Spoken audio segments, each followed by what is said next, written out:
मिठो पानीपुरी खान जाउँ है त। So hello everyone, welcome to my another mini vlog. आज चाहिँ म र मेरो बहिनी भएर चाहिँ पानीपुरी खान जाँदैछौँ र साथै हामीलाई घरको सामान पनि लिनुपर्ने थियो, त्यो नि लिन जाँदैछौँ। अनि यता हेर्नु न, मेरो बहिनीलाई फेरि मलाई कति माया गरेको फुल सिउरी दिइरहेको छिन्। अनि यता फेरि जता राम्रो फुल देख्यो त्यता चोर्दै हिँड्दै गइरहेको थिइन् कि दिदी तपाईँको लागि त म जे पनि गर्न सक्छु भनेर मलाई फुल ल्याइदिन। अनि त्यो फुल पनि मैले लिएँ। हेर्नु न कति राम्रो छ है। अनि त्यो फुल चाहिँ हामीले हेर्दै कुरा गर्दै हिँडिरहेको थियौँ। हिँड्दा हिँड्दै हामी अलि माथि पुग्यौँ। माथि पुग्दा गफ गर्दा गर्दा चाहिँ हामी पानीपुरीको पसलमा हामी पुग्यौँ। अनि वहाँ पुगेर चाहिँ हामीले पानीपुरी अर्डर दियौँ। अनि यता हेर्नु न, फेरि यिनलाई कस्तो देखेको छु भन्दै थिइन्।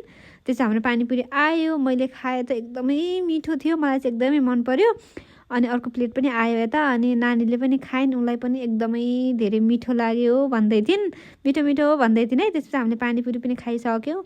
अनि पानीपुरी खायो, मेरो बहिनीले चाहिँ पानी खाँदै थिइन्। अनि हामीले चाहिँ त्यहाँ पेमेन्ट गरेर चाहिँ हाम्रो घरको लागि सामान लिन गयौँ। अनि घरको लागि सामान ल्याइसकेपछि हामीले यो के भन्छ, यहाँ यतातिर चाहिँ हामीले पोला भन्छौँ, यो खाएर चाहिँ हामी चाहिँ घरतिर लाग्यौँ। बाई।